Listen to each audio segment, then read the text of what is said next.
Hello mga idol, welcome po kayo dito sa aking munting gulayan. Ayan mga idol, tingnan po ninyo ang aking alokbati. Sadya namang ang lulusugo. First time ko pong magtanim ng alokbate in my life.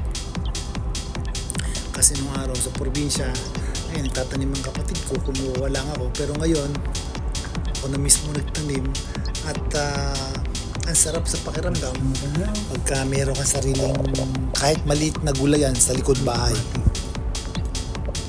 Ayan, nakita naman ninyo ito. Ang lulusog ng aking mga alokbate.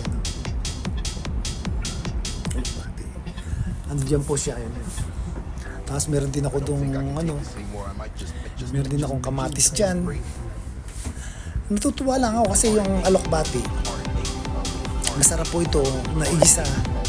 Gigisain mo sa sardinas, di ba?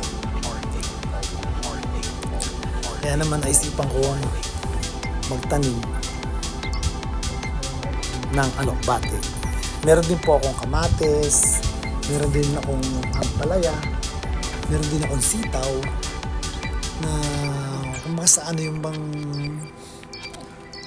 kahit pa paano meron kang makakain na sarili mong aning gulay. Meron din akong malunggay. Meron din akong tawag dito, daon ng sili, tsaka talbos ng kamote. Tapos yung okra ko, pinapalaki ko pa yung okra. Ayan ayan ang aking ampalaya. May pechay ko, kinakain ng insekto. Tapos meron din akong sitaw, ayan, sitaw. So mga ilang linggo pa yan, pwede na akong umani ng sitaw dyan. Di ba? Ayan ang sitaw ko. 2 weeks pa lang yan. Then, tas meron akong ito naman. Ito rin 2 weeks pa rin to 2 weeks pa lang tong kamatis ko. Ayan, kita mo, ang laki na Ang lusog ng kamatis ko. First time ko magkaroon ng kamatis na sarili kong tanim mismo. Ayan.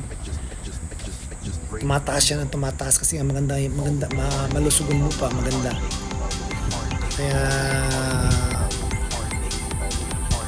natutuwa ako, kumbaga sa stress reliever ba. Ayun, meron din po akong puno ng kalamansi, ayan sa katabi ng kamatis.